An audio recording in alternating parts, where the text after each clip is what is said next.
Assalamualaikum warahmatullahi wabarakatuh.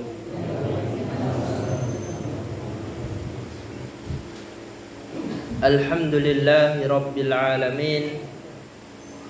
Wassalatu wassalamu ala asrafi anbiya'i wal mursalin Sayyidina wa maulana Muhammadin.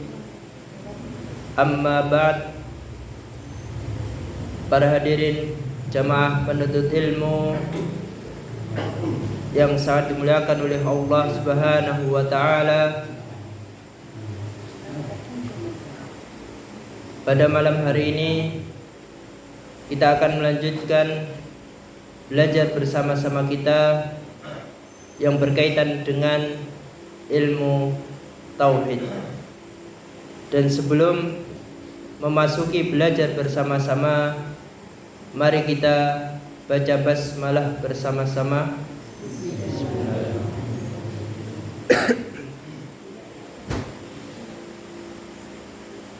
Para hadirin jamaah penuntut ilmu,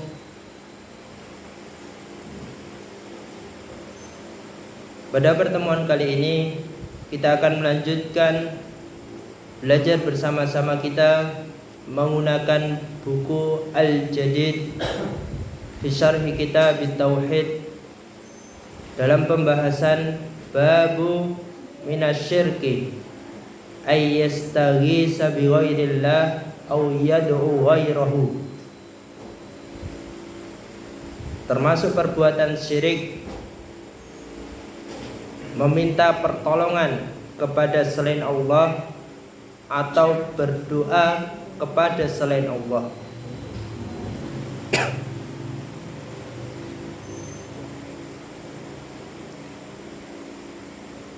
Topik pembahasan ini pekan lalu sudah kita pelajari dalam surah apa Pak Bu?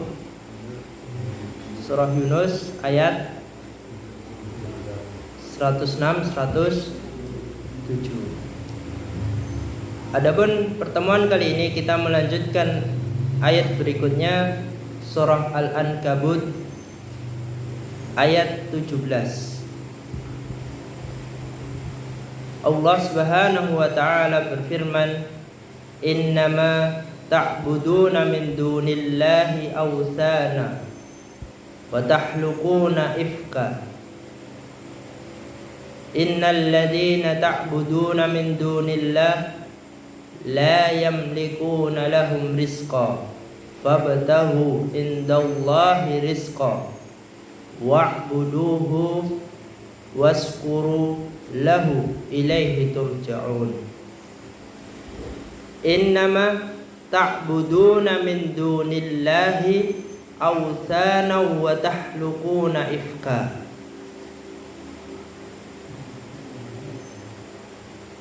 Sesungguhnya apa yang kamu sembah min dunillah selain Allah, authana hanyalah berhala-berhala, patung-patung, wa tahluquna ifka, dan kamu membuat kebohongan.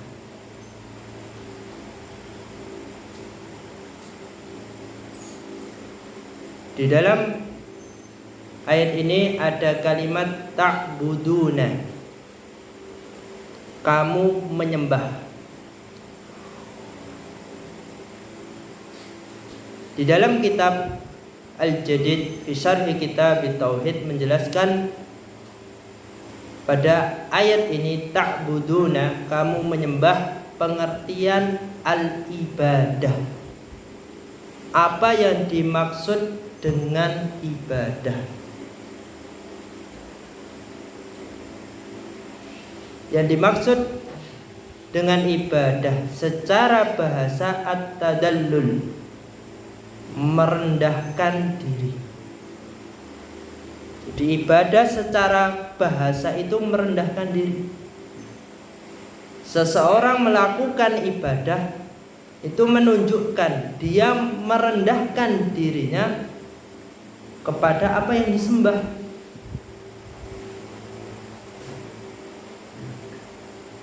Adapun secara syariat, ismun jami'un likulli ma yuhibbullah wa yardahu min af'alin wa aqwalin dhahirah wal batinah. Adapun pengertian ibadah secara syariat, ismun jami' itu merupakan sebuah nama. Ibadah itu nama. Likulli yang mencakup segala sesuatu ma yuhibbullah yang dicintai oleh Allah wa yardahu dan juga diridhoi. Jadi ibadah itu sebuah nama yang mencakup seluruh apa-apa yang dicintai oleh Allah dan yang diridhoi oleh Allah.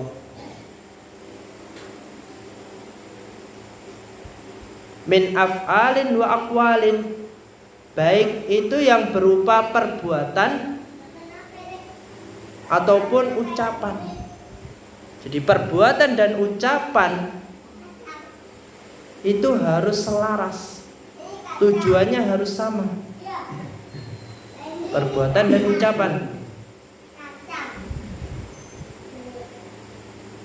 Ad-dhahirah wal batinah, lahir dan batinnya itu juga harus selaras, satu tujuan, merendahkan diri untuk beribadah.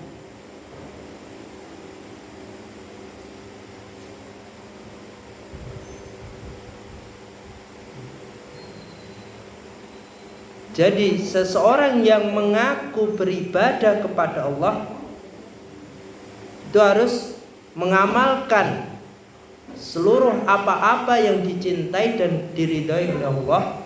Di samping itu, perbuatan dan ucapannya, baik itu yang lahir, yang nampak maupun yang batin, yang tidak nampak, itu harus satu tujuan. Si A, dia melakukan suatu ibadah, ucapannya menunjukkan dia ini taat kepada Allah, perkataannya bagus semuanya.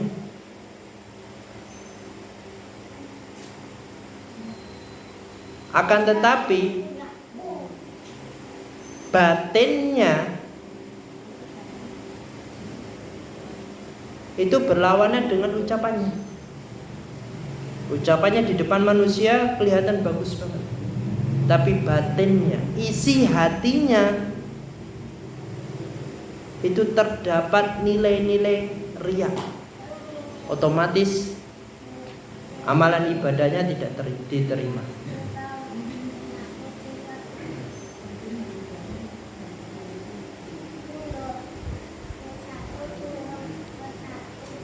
Contoh yang lainnya, si B,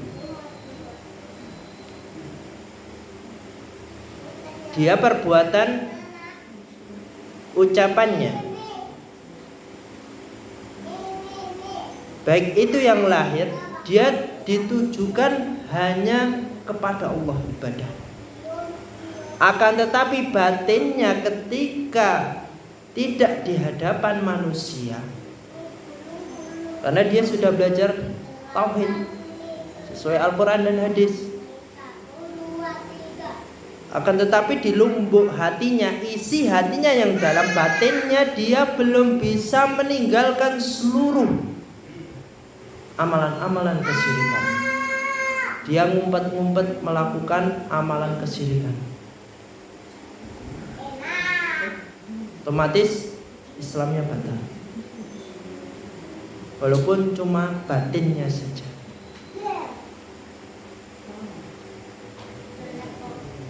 Hanya keyakinannya saja sama saja itu, Islamnya bisa batal.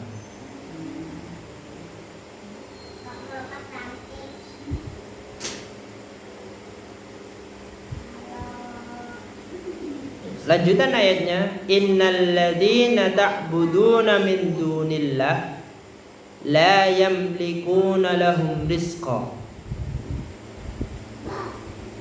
Innal ladzi, sesungguhnya yang kamu sembah min dunillah, selain Allah, la yamlikuna lakum rizqa, itu tidak mampu memberikan rezeki padamu. Sesembahan selain Allah itu sejatinya tidak bisa memberikan rezeki,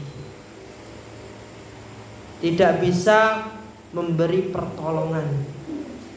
Sudah jelas dalam surah Al-Ankabut ayat 17. Fabtaghu indallahi rizqa. Kita diperintahkan untuk meminta.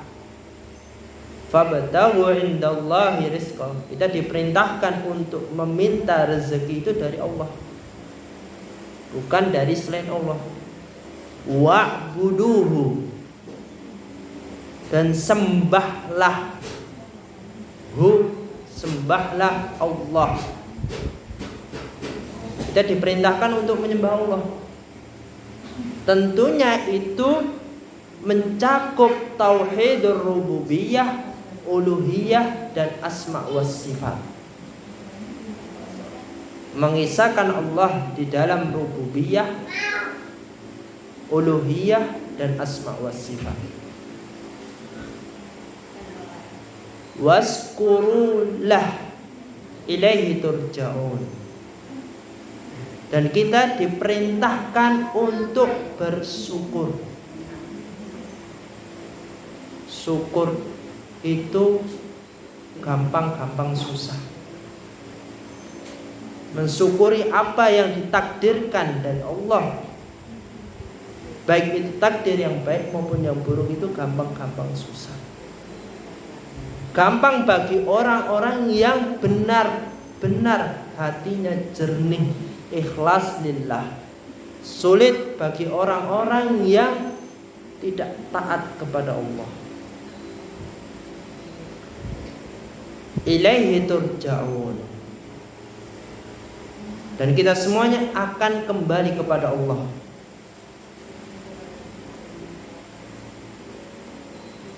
Asharul ijmali, penjelasan surah Al-Ankabut ayat 17 secara umum. Yukhbirullahu subhanahu wa ta'ala fi hadhil ayati an Ibrahim alaihi salam. Allah subhanahu wa ta'ala mengabarkan tentang Nabi Ibrahim alaihi salam. Annahu bayyana liqaumihi. Nabi Ibrahim ini menjelaskan kepada kaumnya tentang hakikat sesembahan yang mereka sembah selain Allah.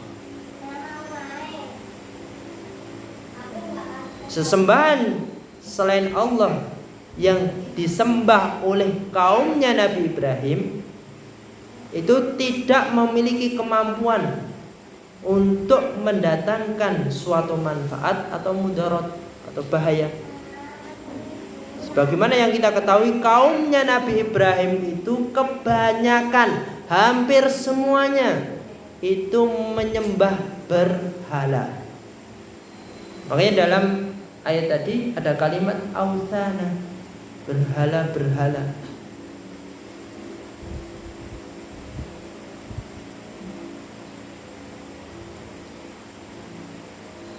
Wa annahum hum alladhi yahtalikunal kadhib bin nisbati naf'i ilaiha. Dan kaum-kaumnya Nabi Ibrahim, mereka itu mengada-ngadakan, membuat suatu kebohongan, ifka. Dalam ayat tadi ada kalimat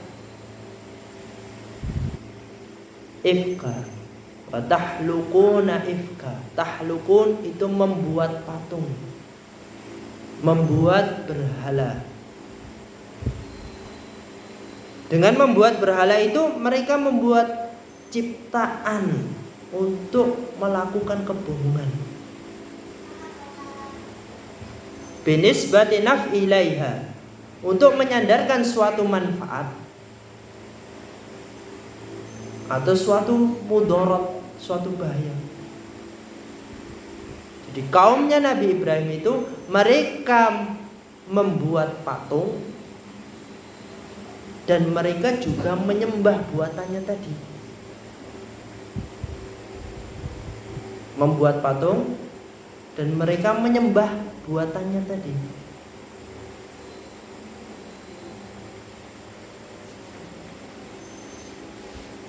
Summa bayyana lahum anna hadhil awthan. Kemudian Nabi Ibrahim tadi menjelaskan kepada kaumnya bahwa berhala-berhala itu tidak memberikan sedikit pun suatu manfaat atau bisa mendatangkan suatu bahaya mudarat. Wa inna ma yatlubul khair kullahu minallahi duna ghairihi. Makanya Nabi Ibrahim mendakwahi kaumnya, menjelaskan segala bentuk kebaikan itu harus diminta, dimohon hanya kepada Allah, bukan kepada selain Allah.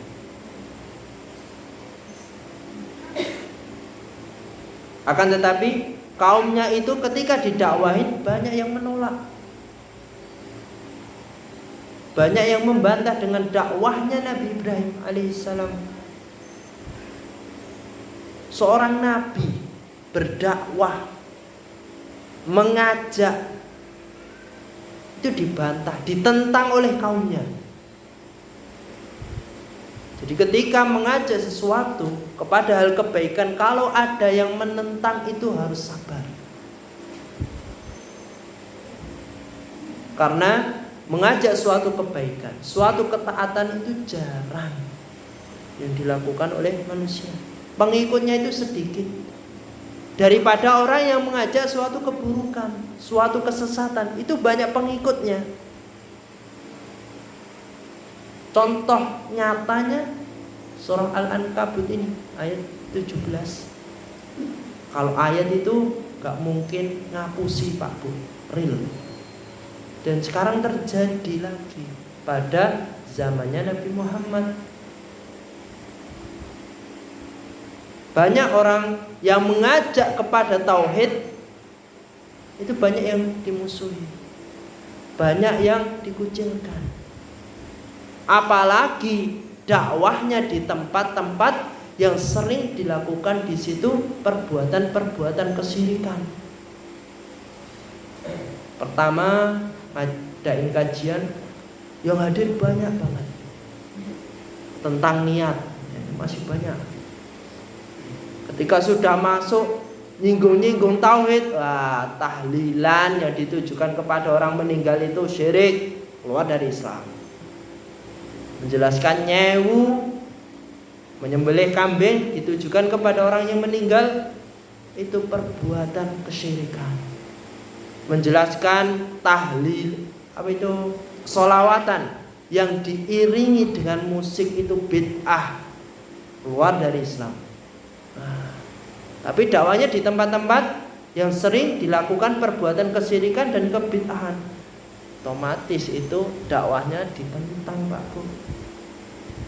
Pasti ada yang langsung bantah. Dulu sempat terjadi di tempat tinggal saya, kalau nggak salah ngisi taraweh atau subuh, khutbah itu, khutbah singkat. Biasanya kalau Ramadan ada itu kultum, taraweh atau subuh. Itu ada yang diturunin sama jamaahnya, real. Itu wajar. Jadi dai itu harus sabar, mengajak sesuatu itu harus sabar. Mengamalkan ilmu itu juga harus sabar, berusaha. Jangan mencukupkan di situ saja. Tapi harus digali. Benar enggak tuh yang disampaikan? Yang menyampaikan itu manusia, harus dicek sesuai Al-Quran dan Sunnah tidak. Itu penting. Jangan cuma ngekor, ikut-ikutan saja. Selanjutnya wa annahu alladhi yastahiqul ikhlasul ibadah wal ikhlasul thana was sukar.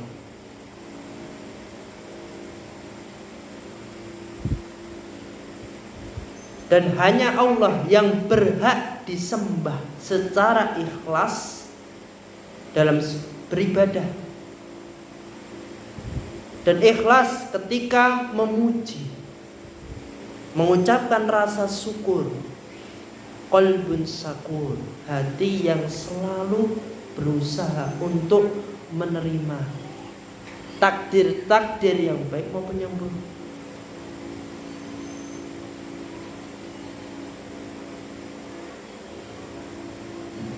Wa yujazi kullan bi ilmihi. Karena tempat kembali seluruh makhluk itu hanya kepada Allah melalui kematian. Kemudian manusia itu bakal dibangkitkan. Ketika sudah dibangkitkan, kullan bi ilmi. Allah itu memberi balasan setiap orang sesuai dengan amalan perbuatannya. Jadi perbuatan amalan yang dilakukan di dunia, setiap manusia itu dimintai pertanggungjawaban.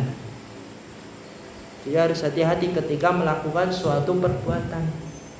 Sekecil apapun itu dimintai pertanggungjawaban. Balasannya itu baik atau buruk. Kalau melakukan perbuatan kebaikan, dibalas mendapatkan catatan yang baik, balasan yang baik. Kalau buruk, ya dapat yang buruk. Adapun faidah surah Al-Ankabut ayat 17, yang pertama, anna asluddin ar-rasul huwa tauhid. Bahwa asal agama para rasul yang diutus oleh Allah itu semuanya mendakwahkan, mengajak kepada tauhid, mengisahkan Allah, baik itu di dalam rububiyah, uluhiyah dan asma wa sifat. Sebagaimana yang dicontohkan dalam firman Allah Subhanahu wa taala, walaqad ba'atsna. Ini sudah pernah kita pelajari dulu pada dasar-dasar ilmu tauhid. Tauhid apa Pak Bu? Dalil tauhid apa?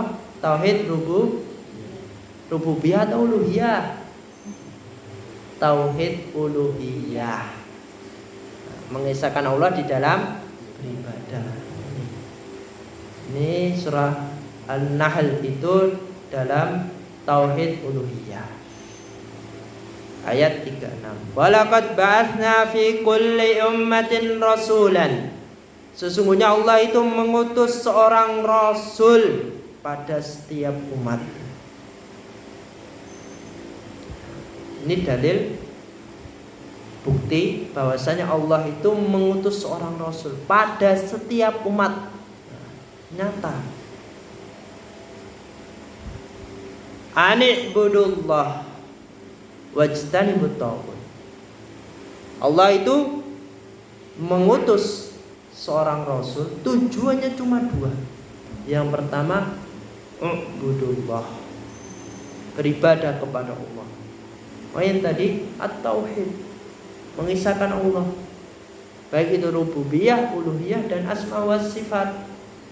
Wajtanibut taghut, tujuan yang kedua itu menjauhi kesyirikan. Tujuan diutusnya Rasul Faminhum man hadallah. Sebagian manusia itu diberi hidayah oleh Allah, diberi petunjuk. Wa minhum man haqqat alaihi dhalalah, dan sebagiannya itu disesatkan, dijauhkan dari pintu hidayah. Fasiru fil ardi, maka kita diperintahkan untuk berjalan di muka bumi ini. Kita diperintahkan jalan untuk apa? Fandur, diperintahkan untuk melihat kaifa kana aqibatul mukadzibin, bagaimana orang-orang yang mendustakan, yang membantah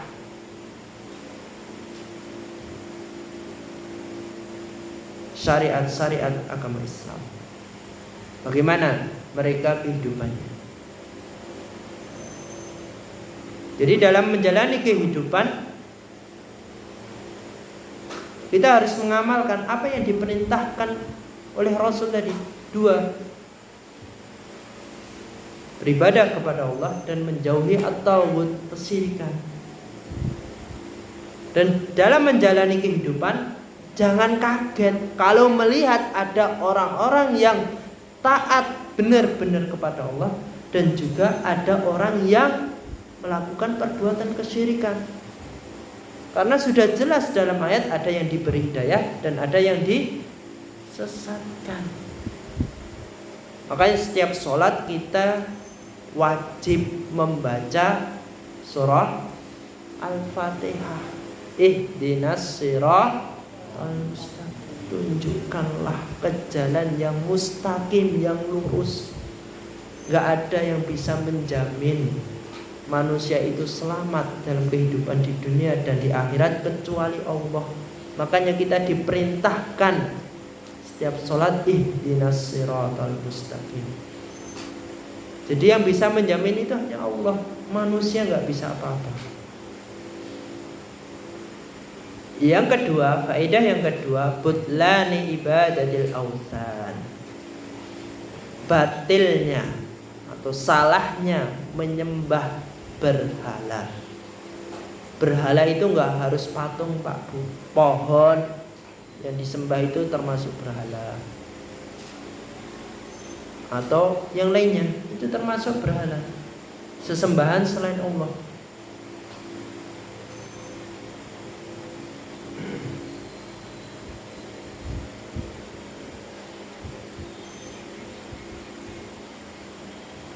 Di sini dijelaskan di dalam surah Al-Anbiya ayat 98, innakum wa ma ta'buduna min dunillah hasabu jahannam antum laha waridun. Innakum, sesungguhnya, kamu, bagi orang-orang kafir. Wa ma ta'buduna min dunillah, orang-orang kafir ini menyembah sesembahan selain Allah. Hasabu jahannam, orang-orang kafir yang menyembah selain Allah itu merupakan bahan bakar neraka jahannam. Antum laha waridun. Jadi orang-orang kafir yang menyembah kepada selain Allah itu pasti masuk ke dalam neraka jahanam. Jadi orang-orang yang melakukan perbuatan kesyirikan, perbuatan kebid'ahan yang merusak nilai-nilai tauhid, kalau kita memakai kaidah yang terdapat di dalam surah Al-Anbiya ayat 98 ini, auto neraka kalau enggak tobat dengan taubatan nasuha. Langsung jelas, hasabu jahannam, bahan bakar neraka jahannam bagi orang-orang yang melakukan perbuatan kesyirikan. Di situ tidak ada tawar menawar lagi, langsung ditentukan tempatnya bagi orang-orang yang melakukan perbuatan kesyirikan atau kebid'ahan.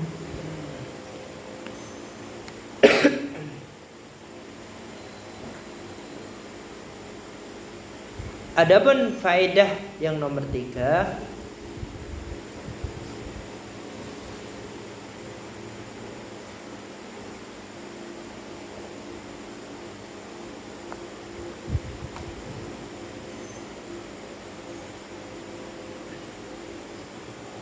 annal khair besar miqdarun minallah, bahwasannya suatu kebaikan atau suatu keburukan itu merupakan takdir dari Allah. Jadi suatu kebaikan maupun keburukan yang kita jumpai dalam kehidupan kita masing-masing itu semuanya takdir Allah. Makanya iman yang terakhir itu, rukun iman yang terakhir itu apa Pak Bu? Beriman kepada takdir Allah, maupun baik maupun yang buruk. Sebagaimana yang dijelaskan di dalam surah At-Taubah ayat 51. Qul la yusibana illa ma kataballahu lana. Qul, katakanlah wahai Muhammad, katakanlah wahai Nabi Muhammad, la yusibana, tidak akan menimpa kami melainkan apa yang telah ditetapkan Allah bagi kami. Ma kataballahu lana. Jadi suatu takdir baik maupun yang buruk itu sudah ditetapkan. Tinggal kitanya mau berusaha atau tidak.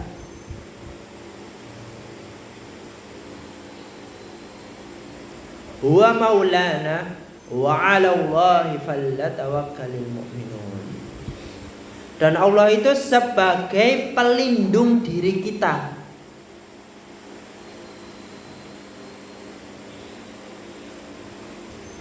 Wa 'ala Allahi falyatawakkalul mu'minun. Dan hanya kepada Allah bagi orang-orang yang mukminun, yang mukmin itu bertawakal. Jadi semua takdir itu sudah ditetapkan, baik itu takdir baik maupun yang buruk. Tidak berhenti di situ saja. Kita juga diperintahkan ketika sudah tahu, oh ya takdir itu sudah ditetapkan, kita diperintahkan untuk bertawakal.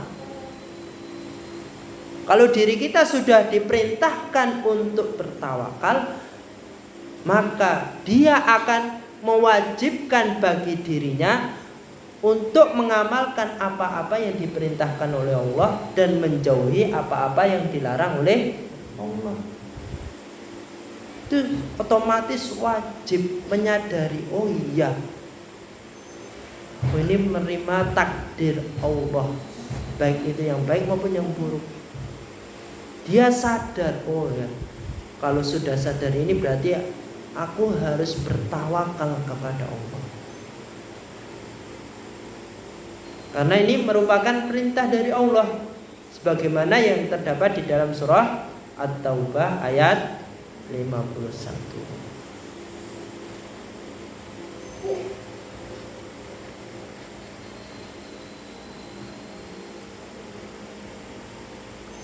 Faedah yang keempat, wujubu ibadatillah wa syukrihi. Kewajiban bagi diri kita untuk menyembah Allah dan bersyukur kepada Allah, sebagaimana yang dijelaskan dalam firman Allah Subhanahu wa taala dalam surah Al-Baqarah ayat 21. Ya ayyuhan nas, ajakan bagi seluruh manusia tanpa terkecuali, semuanya diajak. Ya ayyuhan nas, wahai manusia, u'budu rabbakum, sembahlah Tuhan, sembahlah Allah, alladzi khalaqakum. Allah itu yang menciptakanmu.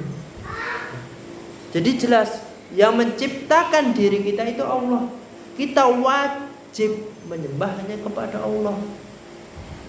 Kalau ada orang-orang yang masih menyembah kepada selain Allah, maka dasarnya, kesadarannya, dirinya itu tidak menyadari bahwasannya dirinya itu yang diciptakan oleh Allah. Kalau orang sudah sadar, menyadari, dapat hidayah, oh iya, saya ini yang menciptakan Allah, berarti dengan akal sehatnya dia akan menyembah yang menciptakan, Allah. Walladzina min qablikum la'allakum tattaqun. Dan orang-orang sebelum kita ini juga diperintahkan untuk menyembah hanya kepada Allah. La'allakum tattaqun, agar diri kita ini termasuk orang-orang yang bertakwa. Jadi kalau kita sadar, dapat hidayah bahwasannya diri kita ini diciptakan oleh Allah, pasti dia menyembah hanya kepada Allah, dan juga menyadari, mengetahui bahwasannya umat-umat sebelum kita ini juga diperintahkan menyembah kepada Allah. Maka tumbuhlah rasa bertakwa kepada Allah, sebagaimana yang terdapat di dalam surah Al-Baqarah ayat 21.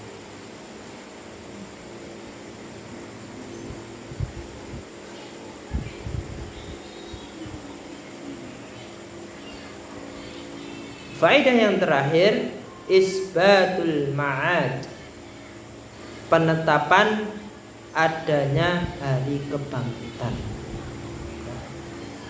Dalam surah Al-Ankabut tadi terdapat faedah isbatul ma'ad, penetapan adanya hari kebangkitan.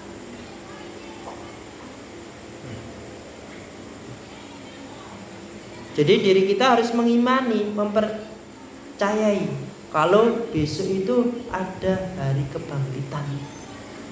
Jadi kalau sudah sadar adanya hari kebangkitan, sungguh-sungguh tenanan dalam beribadah, dalam mengamalkan suatu perintah Allah. Dan juga dijelaskan dalam surah Toha ayat 55, minhum khalaqnakum wa fiha nu'idukum wa minha nukhrijukum taratan ukhra. Minha khalaqnakum, dari tanah Allah itu menciptakan diri kita. Wa fiha nu'idukum, dan Allah akan mengembalikan ke wujud tanah tadi. Wa minha nukhrijukum taratan ukhra, dan Allah akan mengeluarkan pada waktu yang lainnya. Jadi manusia itu meninggal dikubur. Ada sebagian itu menjadi tanah, sebagian besar menjadi tanah. Ketika taratan ukhra, hari kiamat nanti itu dibangkitkan lagi dari tanah ke wujud aslinya, untuk dimintai pertanggungjawaban seluruh amalan-amalan yang dilakukan semasa hidupnya di dunia. Itu semuanya dimintai pertanggungjawaban. Karena sudah jelas dalam surah Toha, dan itu terjadi. Firman Allah itu pasti terjadi. Gambarannya orang meninggal jelas dikuburkan di tanah, kembali ke tanah, wujud tanahnya. Ada yang sebagian itu yang dibakar, non muslim itu ada yang dibakar menjadi debu, debu menjadi tanah. Dibangkitkan, itu tetap dibangkitkan lagi dari tanah ke wujud aslinya menjadi manusia, dimintai pertanggungjawabannya. Makanya itu ada kaidah al-jaza min jinsil amal. Perbuatan itu, balasan perbuatan itu tergantung apa yang dilakukannya, sesuai dengan apa yang dilakukannya.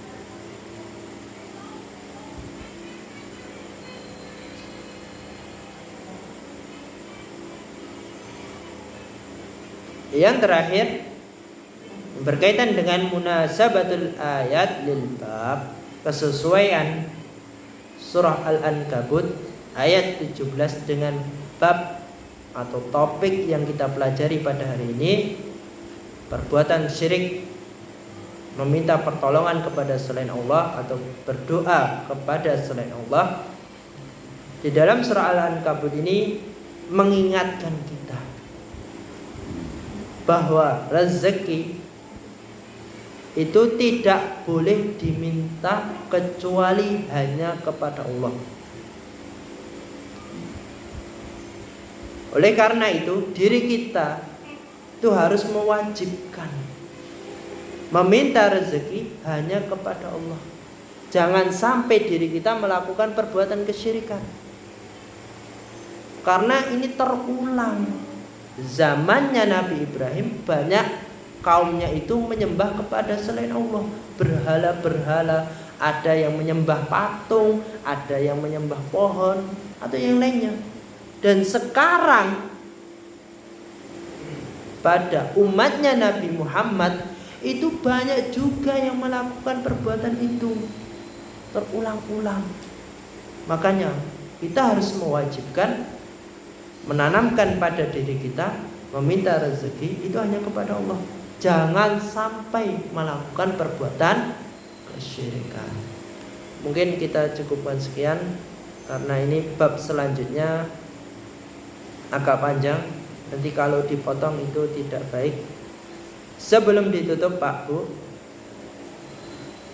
khusus untuk bapak-bapak, tadi faedah yang pertama yang kita pelajari pada malam hari ini, anna asluddin ar-rasul buat tauhid, bahwa asal agama para rasul itu tauhid. Dan Allah berfirman, dijelaskan di dalam surah An-Nahl, tujuan diutusnya rasul itu ada dua Pak. Yang pertama apa Pak?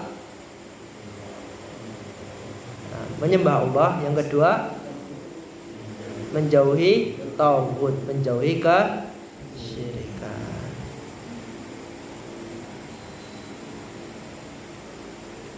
Pertanyaan untuk ibu-ibu, agak sulit sedikit Bu.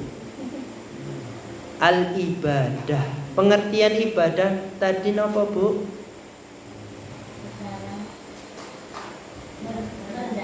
Ya, merendahkan diri kepada Allah. Jadi orang beribadah itu merendahkan diri, menyembah. Makanya ada doa-doanya ketika sholat, itu termasuk orang yang merendahkan diri. Adapun secara syariat apa Bu? Sebuah nama yang mencakup segala sesuatu yang dicintai dan diridhai oleh Allah. Ya. Sebuah nama. Jadi ibadah itu merupakan sebuah nama. Ibadah itu sebuah nama yang mencakup. Jadi ibadah, nama ibadah itu mencakup semua yang dicintai Allah dan diridhai oleh Allah yang boleh dilakukan. Itu yang berupa apa? Af'al wa aqwal, perbuatan maupun ucapan. Baik itu yang nampak maupun yang tidak nampak, itu ibadah. Jadi merendahkan diri. Mungkin kita cukupkan sekian, karena waktunya sebentar lagi juga Isya. Jika ada salah kata atau perkataan saya kurang sopan, saya minta maaf sebesar-besarnya karena keterbatasan ilmu saya. Mari kita tutup dengan doa kafaratul majlis. Subhanallah. Assalamualaikum warahmatullahi wabarakatuh.